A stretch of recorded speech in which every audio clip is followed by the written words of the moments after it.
go. I'm the mother of sun and shine. I don't know the words. Oh, never bothered me anyway. If y'all think I'm dramatic, blame the musical theater classes that I took as a preteen, okay? Because I'm just this way. To me, a drama queen is not an insult. I was made for theater.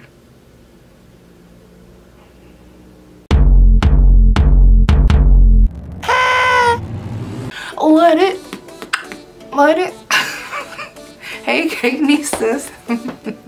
It's Marisha. There's nobody here to stop me, so it's like I could be as goofy and weird as I want to be. I have a very delightful cake for you guys. I was asked to make a Frozen themed cake. It's gonna be 2 tiers. It's gonna have a fabulous crown topper. This cake was a challenge for sure, because for one, I was sent a picture and I didn't have any of the molds, and I could not find any of the molds for the picture that I was sent. So it made it very challenging, and it definitely looked nothing like the picture, but it was still fabulous in its own right. And we don't want to look like anybody else's work. No, we don't. We're couture, we're cakenistas. If you have not done so yet, go ahead and subscribe to the channel, press on the notification bell, and let's get started.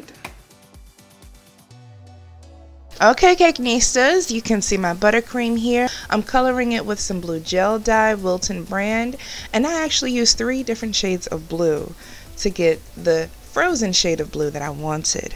This is a vanilla cake layer with dulce de leche filling. I'm going to add some of that buttercream for a border.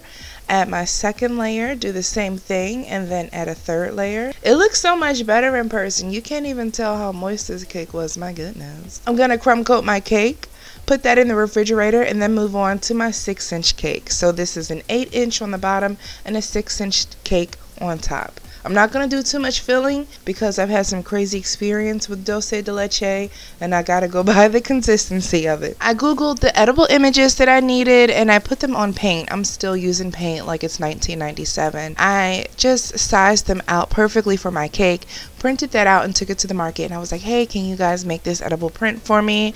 And she was like, sure, when do you need it by? And I said, tomorrow. She was like, oh, well, we usually need at least 48 hours. I was like, for just the image? She thought that I was trying to order a whole cake for the next day, and I had to, no sis, I'm gonna make the cake. I just need you to print the image. I need my images to kind of pop out just a little bit, so I made a little placard piece just to fondant round. And now I'm making my splashes. This is that effect when Elsa does her magical freeze right now thing, and she kind of splashes, you know, I don't know if it's water shooting out.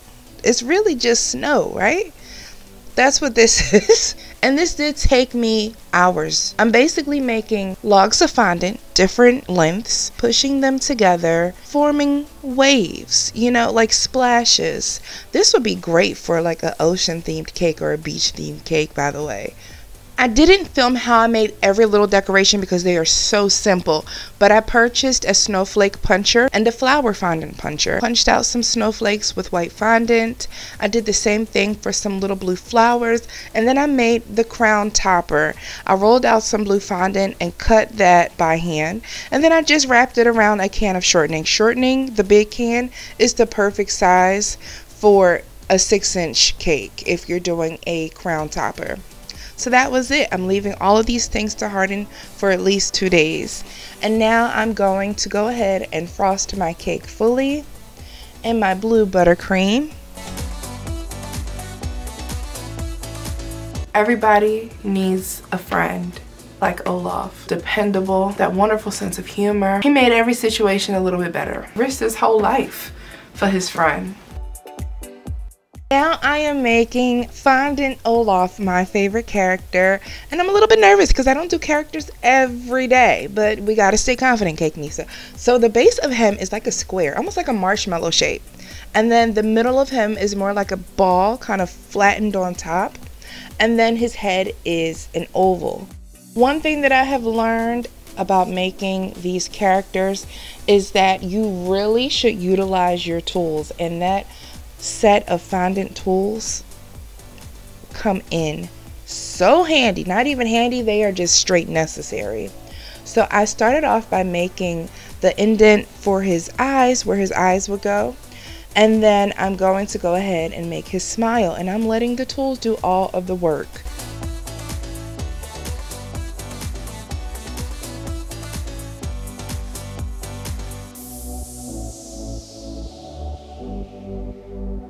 I'm going to place a piece of black fondant right there. I decided I wanted him to have a big smile and to show those two cute little front teeth that he has.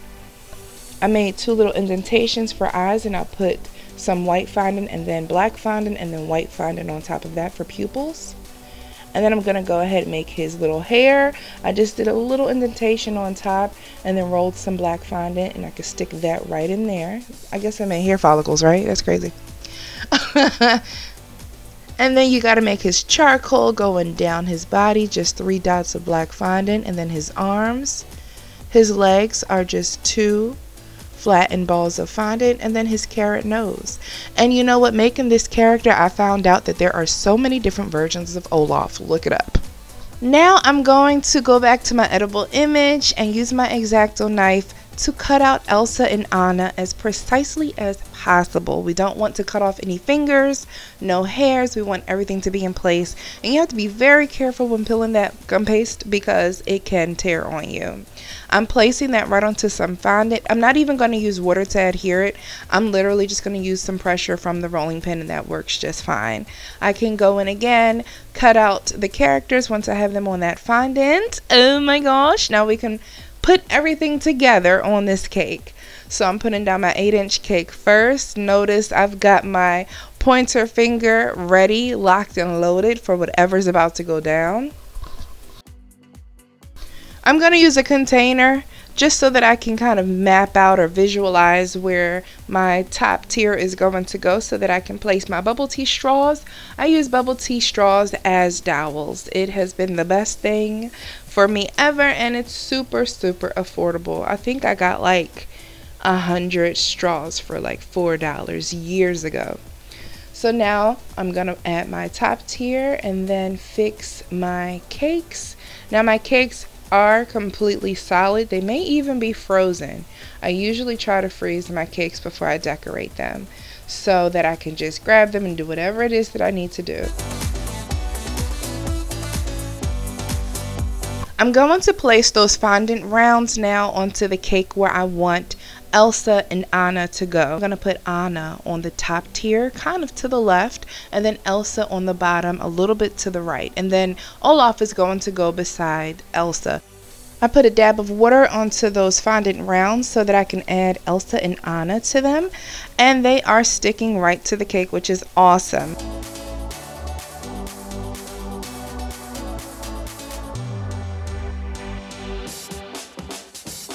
Now I can add all of my other fondant decorations, starting with those splashes. That was a little bit more difficult than I thought that it would be. Oh my goodness. They broke apart faster than some of my favorite boy bands from the 2000s. And I was just like, how am I supposed to depend on you fondant toppers to make my cake what it's supposed to be when, oh my goodness, y'all just keep on breaking apart and breaking my heart. But luckily they were breaking in a way that I could just easily just piece them back together. They weren't breaking in half. They were breaking wave by wave, which is fine. Because once again, at least we're working with frosting. We can just stick everything onto the cake. And then I can fill in any cracks later if I have to. I was exhausted, could you tell? So at this point, I've got my snowflakes and my waves onto the cake. Mind you, this is like 2 or 3 hours in 2 minutes that you're seeing right now. I'm going to remove Elsa's skirt so that I can replace it with fondant. My fondant toppers literally are colored with 3 different types of blue dye. I have a royal blue, a sky blue, and an ocean blue. And that is kind of what you will see in her skirt. I have the darker blue on the base, and then I have the lighter blue on top. And I just love the contrast that that gives. I want it to look really full and flowy and kind of wrap around the cake a little bit.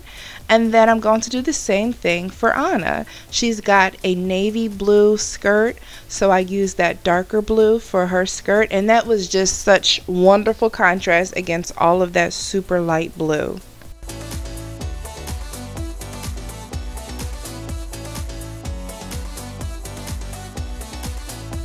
When doing ruffles like this, it's great to ruffle just a little piece of fondant, add that, and then go ahead and add 2 or 3 more panels of ruffles, and that'll really help you get that dimension that you're looking for and have more control over the skirt. I put some sprinkles on the top because I felt like it just needed something on the top, but of course we have to add Olaf. I put a little bit of wet fondant on the bottom of Olaf so that I could stick him right onto the cake board.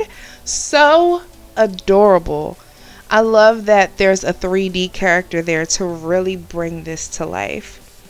Going to put a large wooden dowel through the entire center of the cake because accidents do happen and we don't need one today.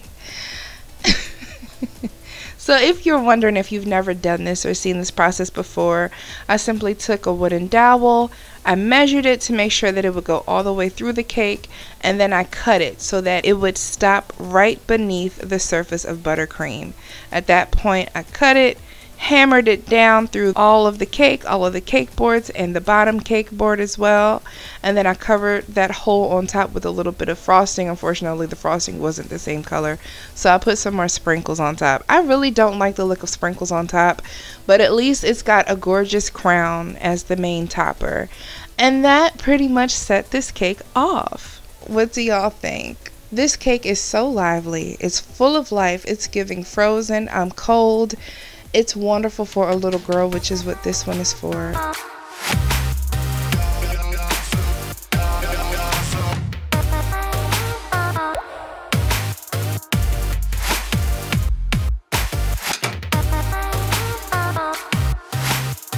Can I just say I'm so happy to see large and tall cake boxes on Amazon now for a great price.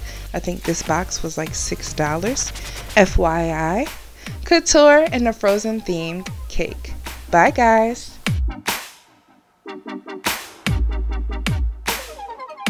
What do you guys think of this cake? So my main thing was the waves were so big. When I look at it, it's like, whoa, there's a lot going on.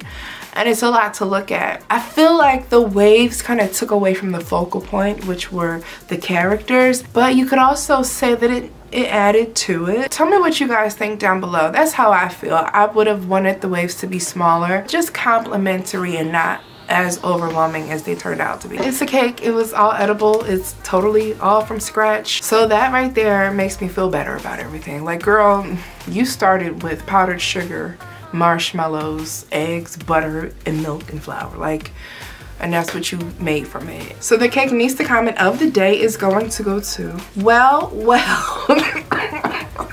I'm sorry. Well03. Well I love your name. On my first Market of 2024 video, Well03 says, I've watched quite a few of your Q&As. I hope that you can help me here. Oh wow. What do you do with the remaining treats? Do you freeze them? If so, how long? I definitely do freeze some of my remaining cakes.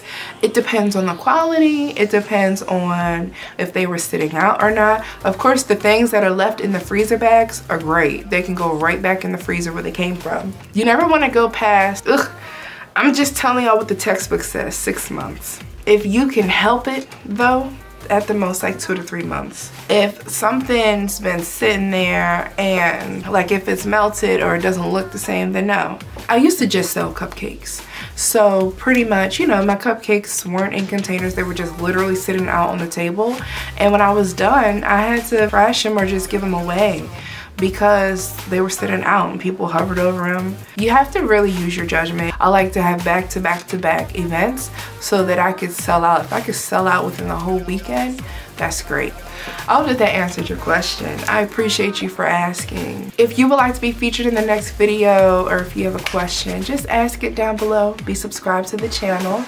Make sure to follow me on my social medias. I need y'all. Facebook.com/MauritiusCoutureCakes and Instagram @Mauritius_couture_cakes. I put a pause on events for the summertime. I don't feel like melting out in the heat. I don't feel like looking like Olaf and feeling like Olaf. I don't want to melt. But fall, oh yeah, come next month, we have events lined up and I'm so excited for them. Leave all of your questions down below and I will see y'all in the next video. Bye, Cake Nistas.